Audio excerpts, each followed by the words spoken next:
Watch out for that dead shot from Ari. Oh, he's in trouble. Now he sees him. The slows are there. Illusory Orb and Seb on the other side to block. Only question is who is getting the first blood? Blood grenade as well, and it will be Seb on the Crystal Medine. First blood for you. Congratulations to Seb.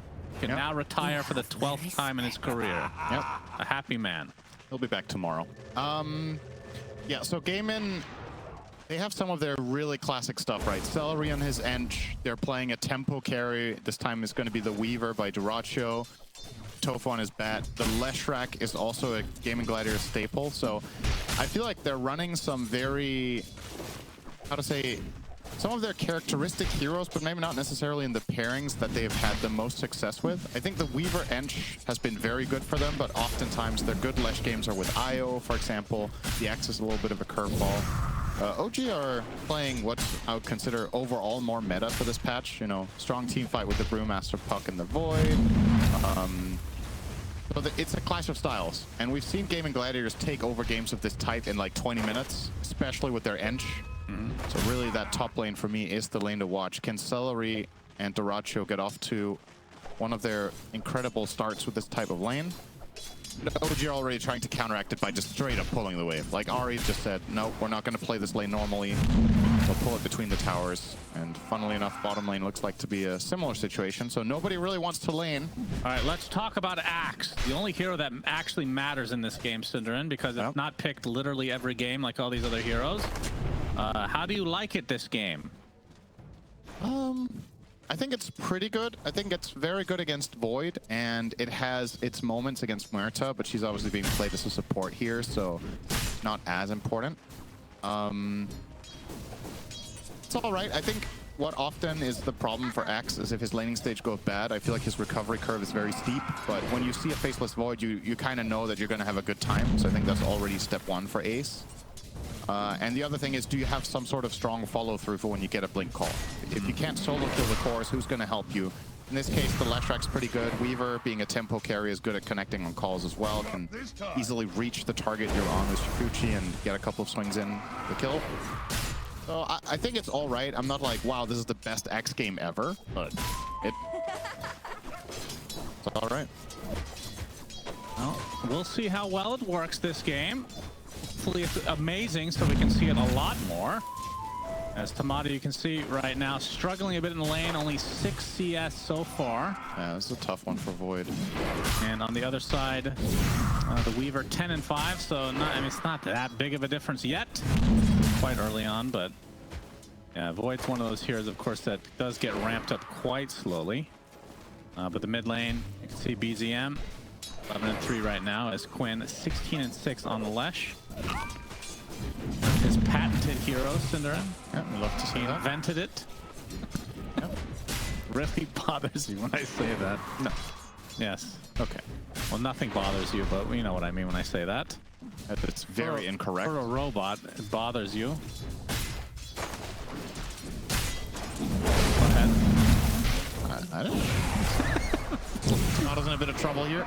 We'll actually apply the Battle Hunger on his way out. So, I mean, what often happens in these kind of lanes is that the carry, in this case the Void, will just be starved for regen. So you're going to have to start spending gold on the tangos for maybe both Seb and Tomato, because they're just going to constantly put pressure on him with Battle Hunger, with Flame Break. In this case, Tofu will even be adding a little bit more insult to injury here. We'll see who comes out on top of this exchange. Very awkward situation for both teams, Someone's dying here. Tofu doing a lot of damage on his way out. Time dilation slows him down, but the time walk into the bash. Tomato will bring him down eventually. Does take a lot of damage though.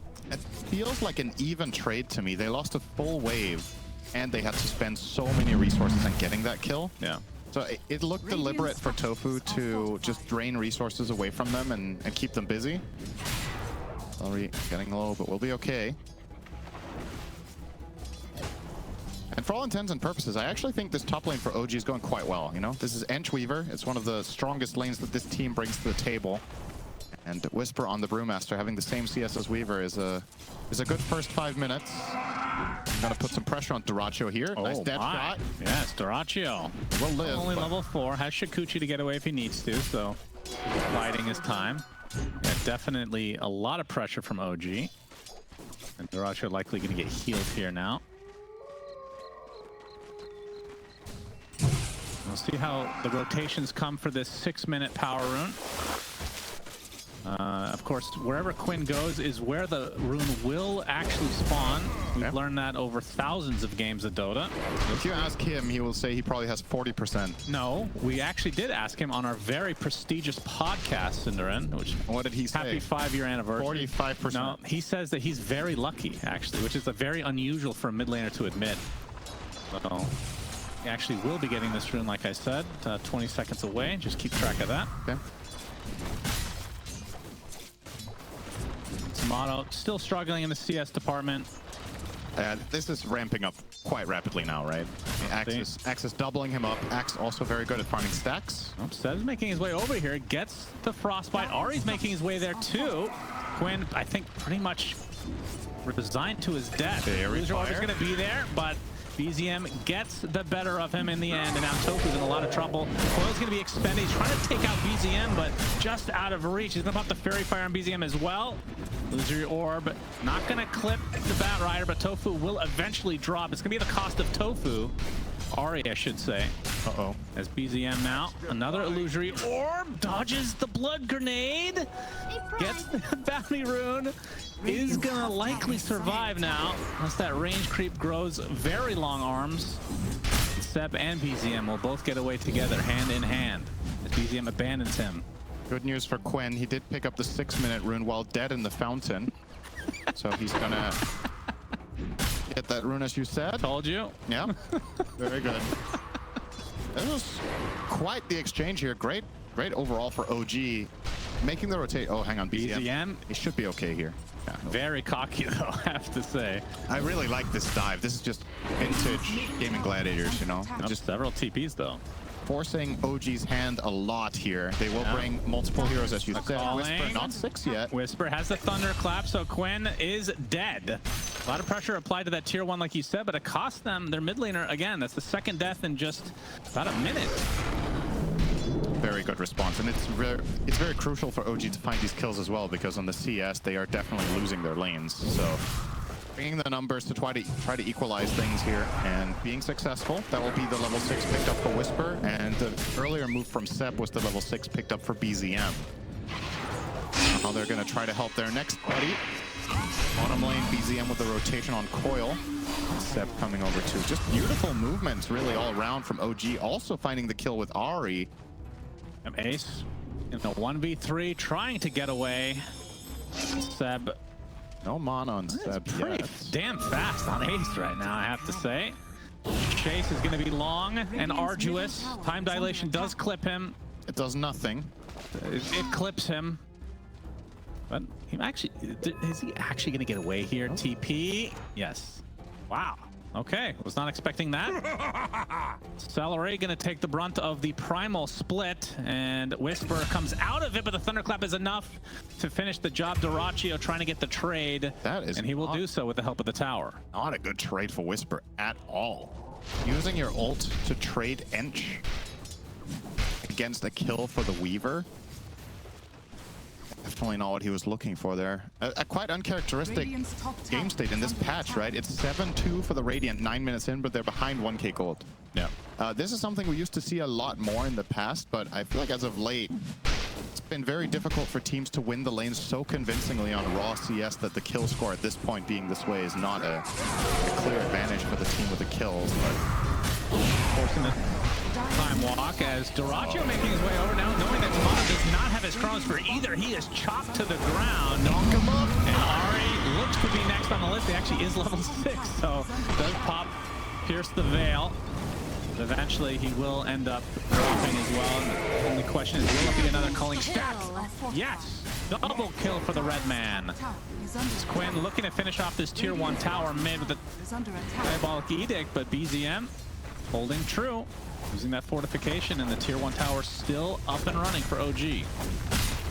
You just love. I mean, this is just a flashback, right? To when Gaimin were seemingly unbeatable for half a year. I feel like I'm watching one of those games right now. It's non-stop pressure. OG teleporting to lanes to solve problems. Like, Sorry, go ahead. they're just actually putting out fires, right? Like, it feels like OG have barely made an offensive move. Every kill they've got has been on TP rotations and coming in to help heroes under pressure. And while they have succeeded in a lot of these, the bottom line is still they are the ones under pressure constantly. They have barely had time to breathe in these 10 minutes. And it doesn't look like that's changing anytime soon. You've got Quinn constantly pressuring the mid tower. The Enchantress has taken bottom tower and is now invading the jungle. And she has a good friend in Duracho who's not afraid, like they talked about in the panel. Very aggressive, very mobile carry player.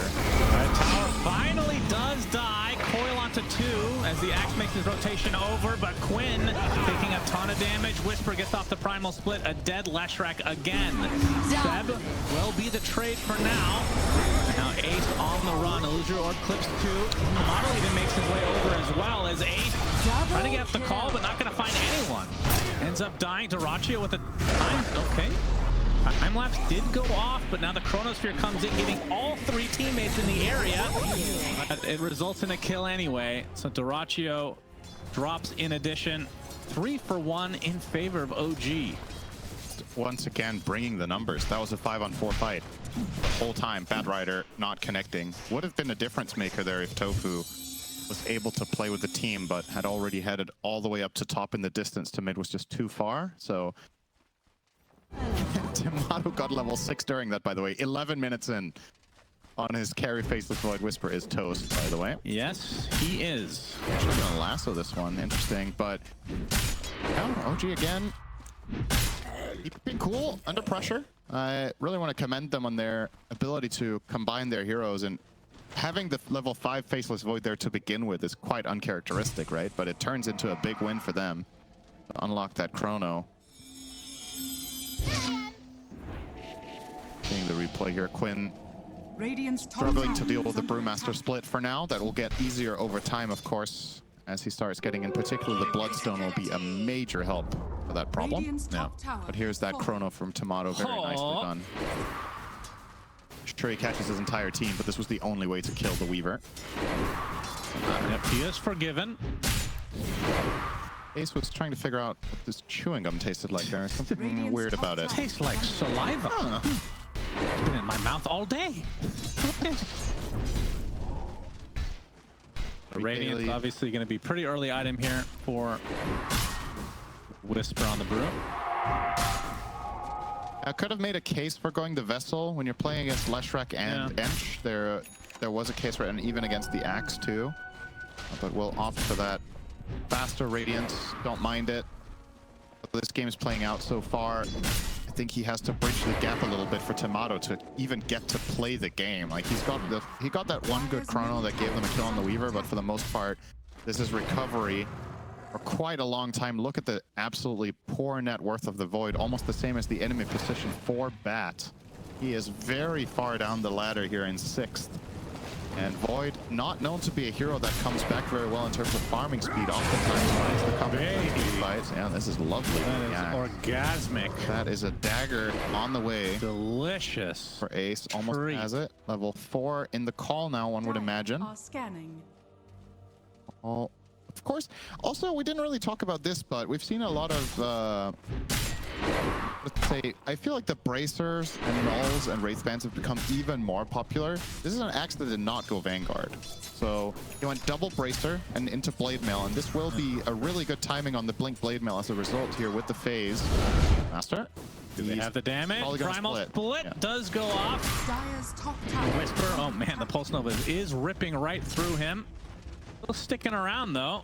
Gets one more stun with the Urk Panda as Tomato comes in. Time dilation as well. TP's coming in. Ace is ready, but the Chronosphere comes out. They have the damage to actually kill off the ledge. It's going to be close. Tomato has to time out away, but they do get the kill first as BZM gets basically soloed by Ace.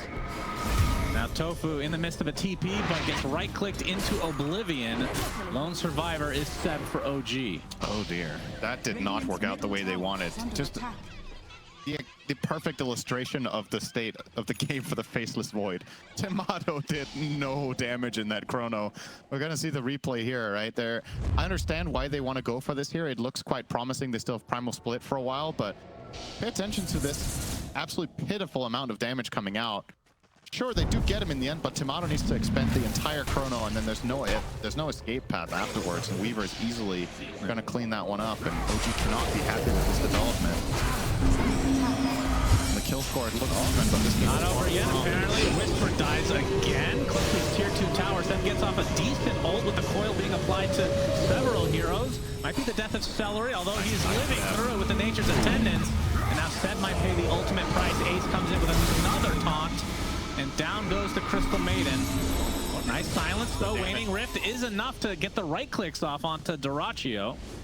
So OG gets something out of this dive, but still a 6K lead for Gaimin.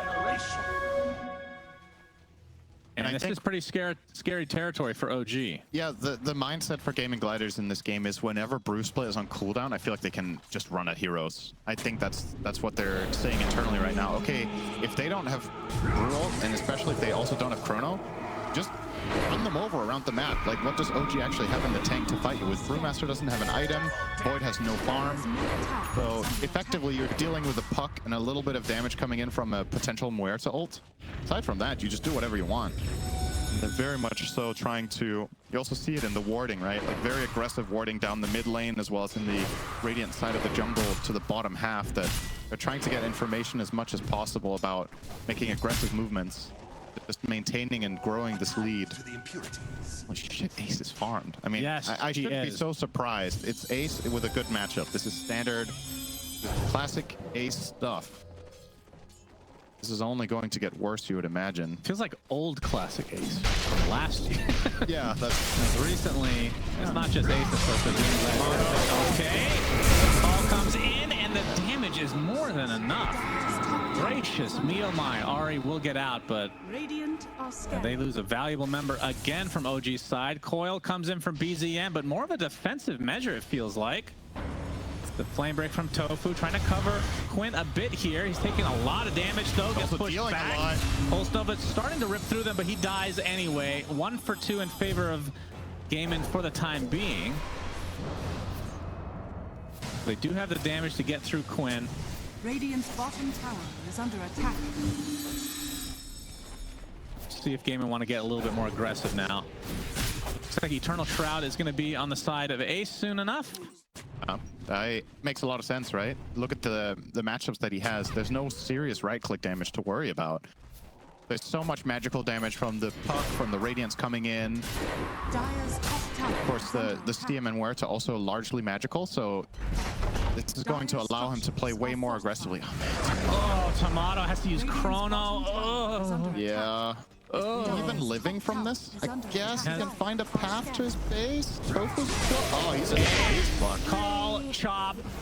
Goodbye, Tomato. That's a squashed Tomato. Cherry Tomato. Lovely. Whisper. He's now going to get gone on. Split Earth and Lasso, not the greatest of layering, but the call comes in from Ace. Another choppity chop. How many stacks does he have? 5. I thought he had 7. I feel like he's killed so many heroes. He has 8 kills, only 5 of them dunks. What a noob. Gotta step it up. Go in trouble. Go in the grave. OG able to get 1 support, but they're going to need to get way more than that. I think as this lead is getting worse and worse. I think Ace has a lot of freedom now to actually make almost usually over-aggressive plays because of the, not just his net worth, but the types of matchups that he has with how good the Shroud is here. Would love to see Ace just really getting a little bit cocky, honestly. I think would be a good look in this game. Just very much not let OG get any sort of foothold once again. For OG, wait for the split, play the Radiance, and see if you can find some sort of a coil in an extended fight where you slowly but steadily whittle them down, and then have Void come in the end, because he is not going to be You're doing yourself no favors by having Tomato start the fight, I think. There's not enough follow-up damage in the chrono that people are going to die, at least not the targets you want to find. So I think he has to play a little bit more and letting the fight develop, have people drop to half health and then find a good dilation and maybe ultimately a chrono. Looks like that is indeed the game plan for OG right now, grouping up as 4 and playing the Void completely the opposite side of the map. But if Tomato were to join now, he has no health. So I actually think this fight is not playable. Oh, BZM. If Gaimin find them here, this is going to be a disaster for OG. The sacrificial lamb. Chop. Number 6 for Ace. Ironic for Seb to be called and killed by Axe, of course. Yep, his patented. Thank you, Shannon. I mean, if you think of one Axe, I mean, I feel like it is that though, right? Surely. Ace. All right, here we go. Claw comes in, dead shot though, but the split earth is there to layer, and the chop. Actually, I couldn't tell if the chop was completely successful or not. The way to kill goes the way of Gaimin again. Ari now lane broken and lassoed, looking for the call. Oh yeah, that feels good. And just a call onto the high ground. That's what I'm talking about. This is what I want to see from Ace. There was a 0% chance of killing there, but he sends the message. Yeah, it's the adrenaline. When you're getting all of these culling stacks in there. Oh yeah. I know you don't have experience with that in your pro play, but it feels really good. My Axe is actually quite good. No cap. Okay. Also not cap. Cap's Axe is not as good too. Good to know. I would probably claim it's quite good. You sound like a real narcissist right now. Yeah, I'm the best. Gaimin up 10K. The Axe has certainly worked out in their favor. Oh yeah, it's definitely been the story of the game. It has this tendency to, when Axe has a good game, he just draws all attention to himself. Seb, you have died. Also drawing attention to himself. You have died, young man. Oh, wait a second. Tomato comes in with a double chrono, trying to focus down the edge, but that's a little bit slow. Dead shot with the coil. And it looks like OG will punish this move from Gaimin. That was such... I almost want to say obvious bait. Like, Seb just placed himself in the middle of the map and started killing a centaur creep, but it worked.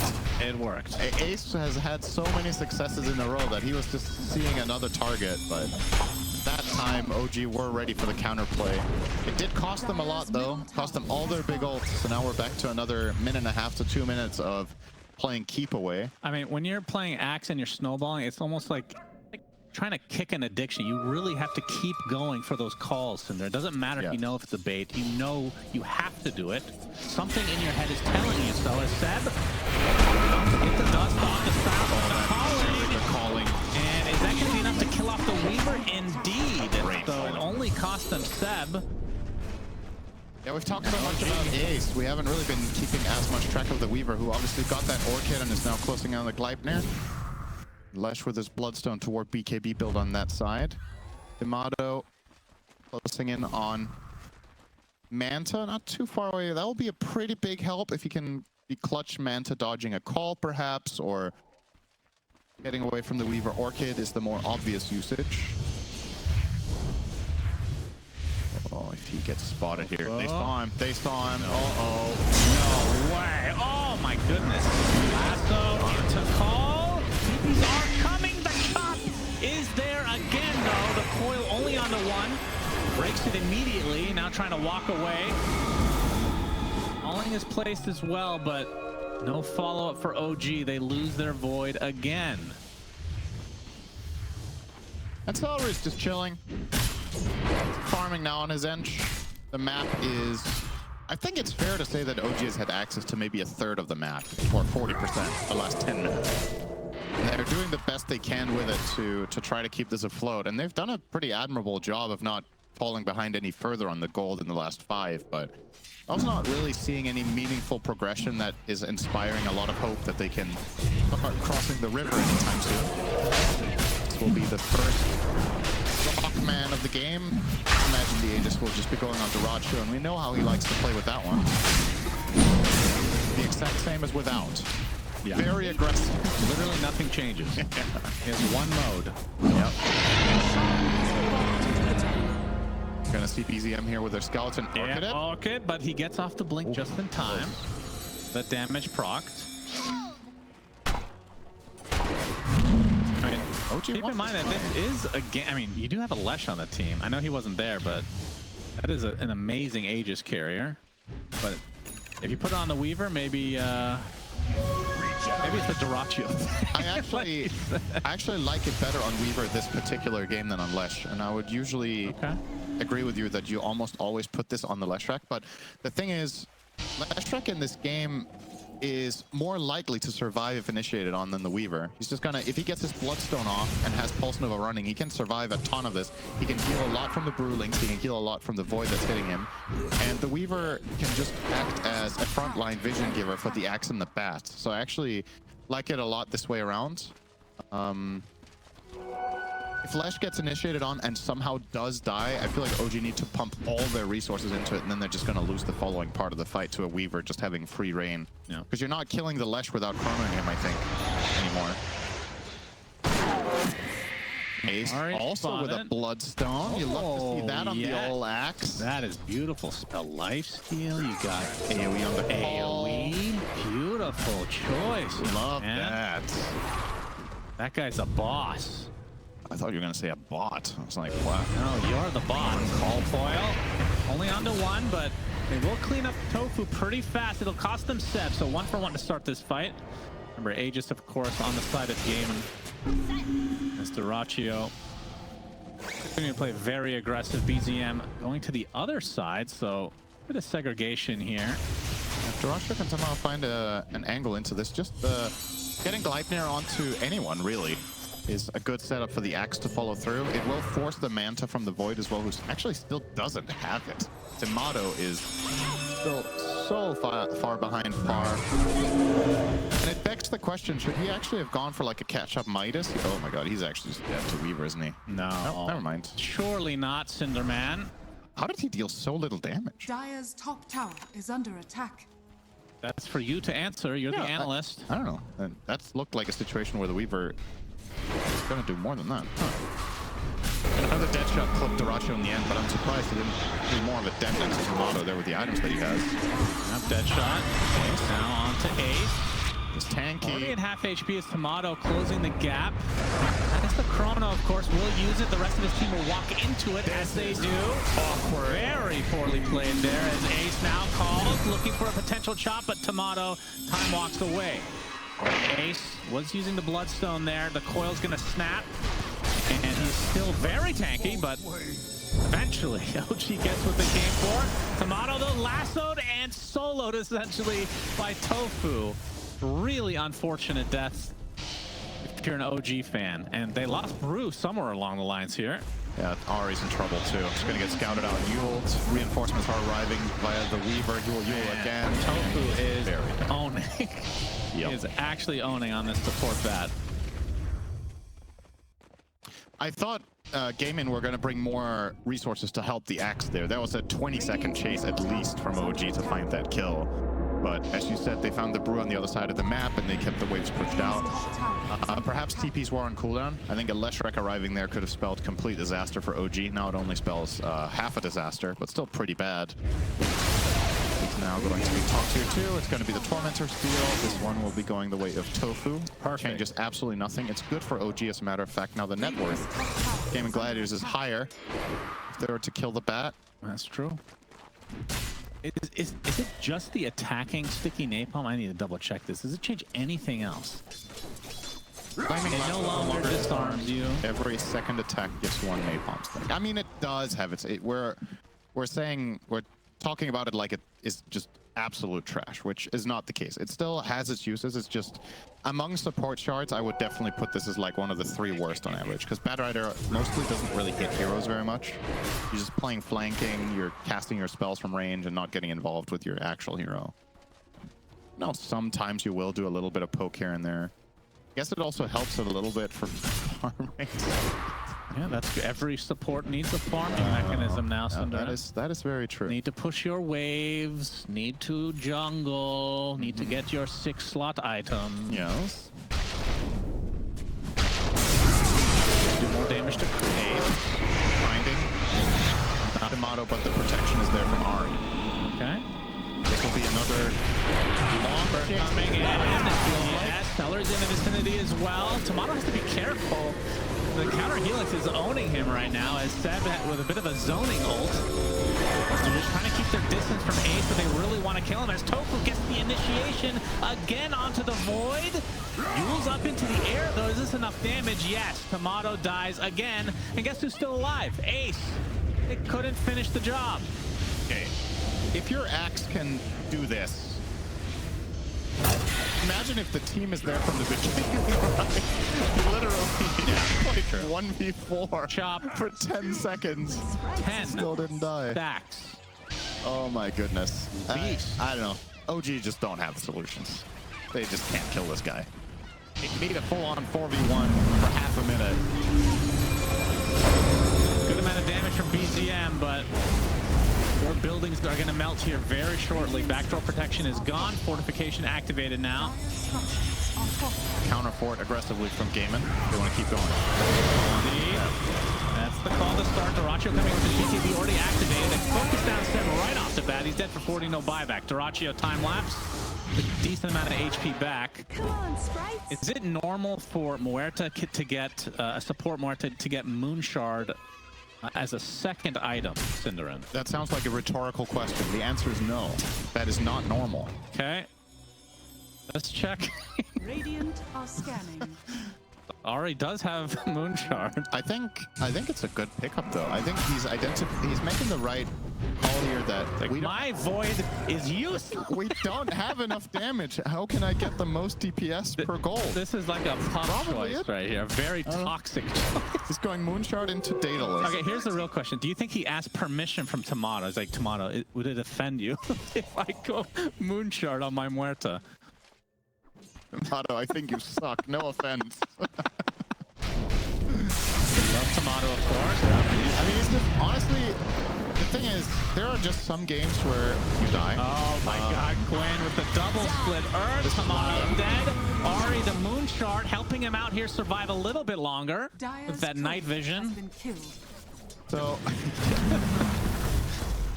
it's just his conditions are just bad, right? I don't think Tomato's played a particularly bad game. It's not. Tomato's really different. Tomato's a very good player. He's very attractive as well. That's probably more important for pro players these days. Set. Caught off guard. He's going to go down. It'll be the trade for Tofu. Shortest lasso in history. And the lasso doesn't last too long there as Ace pops the bloodstone. Whisper. Primal split. Splitter throw coming in from Quinn. Chop number 1 from Ace. Into a call. Seb with a rare failed voice line. He thought they had the axe. When Seb starts voice lining in the middle of the fight, he thinks the fight is a win. I've noticed this pattern. It's always the same. And he was like, oh, you thought you were going to get a good trade there, huh? And yeah, they were. So, bit of a misread there from the Frenchman. It's going to cost him at least a lane of barracks. And more than likely, Gaimin Gladiators are not stopping here. With these two heroes dead for half a minute on the puck and the brew, they want to force these buybacks. Damage is unavailable without the puck. Radiant's middle tower is under attack. See if they keep going. Looks like it. So mid is next on the menu. All from Ace onto Crystal Maiden. Mr. Seb in a lot of trouble. He's dead again. No tipping this time.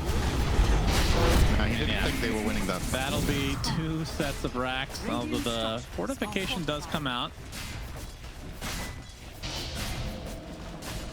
But yeah, delays the inevitable whisper. Okay, Ace going in for the call, but a man to dodge from Tomato. Annihilation onto Ace. He's just gonna run away though. And Gaimin, they secure both sets, and now they can likely reset. Roche up in about a minute.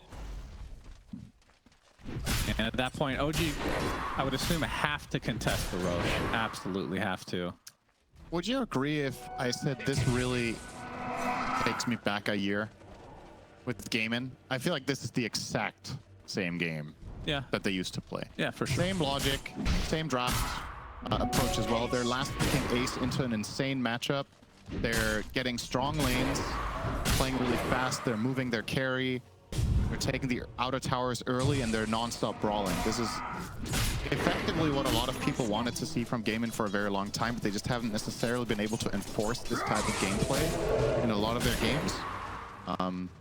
But this is really textbook stuff from the time that this team was flat out just the best in the world for half a year. I'd like to go back and see what their average game length was during that time. Yeah, because this is a really long patch right now. Yeah. So the game might have ended already last year, right? Oh yeah, it would have. I think they would have won this game minute 25 back then, probably. With the same heroes, I'm pretty sure. But yeah, the game has slowed down a bit with the bigger map, etc. But let's see. I'm looking for the killing blow, crossing the map, 5-man smoke. They obviously know where OG are because nobody's defending base, so there's only really one place OG can be, and this is the all-in Roche. last ditch effort. Roche is way. This is going to be okay. This fight is really hard. BGM with a nice waiting rip into coil onto 2. Looks like Seb's going to be the sacrifice again, although Kamado coming in with a nice chrono onto 3 heroes. Able to take out Toku to start. Now trying to focus down the Weaver. Silence up and down goes Dorachio. No buyback. Zari left all alone now. Will be surrounded, eventually brought down, it seems. With the Pulse Nova, will be able to get the kill. Not bad from OG. Yeah. That was about a 5k swing. They find the big kill on the Weaver. They get the buyback out of the Bat Rider with the way that opened up. I don't know how... Dorachio was not able to BKB there. Didn't die in the chrono, right? No. He came out of it. He was Definitely silenced for like 3 or 4 seconds. Had he misclicked his BKB earlier and it was on cooldown or what? Because I thought that was just it. I thought he was just going to get his spells off and just crush the fight. Because they didn't kill him in the chrono, but I don't know. Whatever it was. Because it's on an 8-seconder, so he's definitely had it for long enough and used it.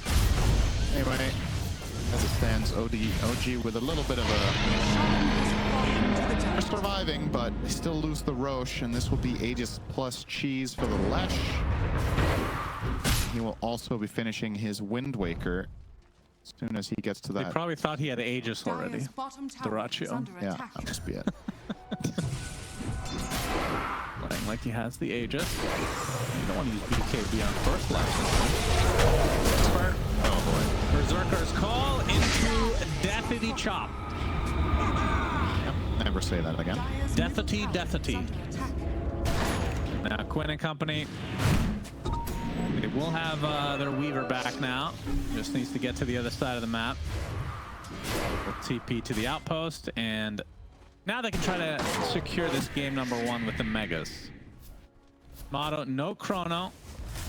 Even if they had it, they don't really have the greatest of combos, I would say. Like, the damage in the chrono is not particularly great. Radiant's top tower has fallen. Get the tier 3. That's set.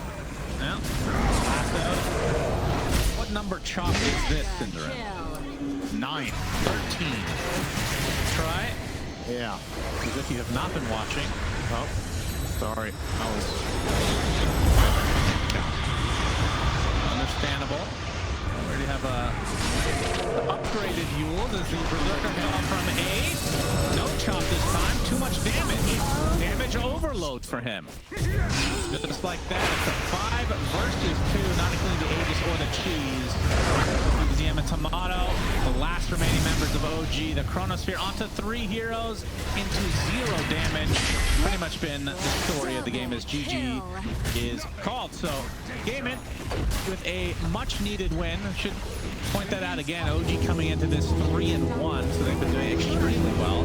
Whereas Gaimin getting out to a very bad start, uncharacteristic for them, 1-3. So now 2-3.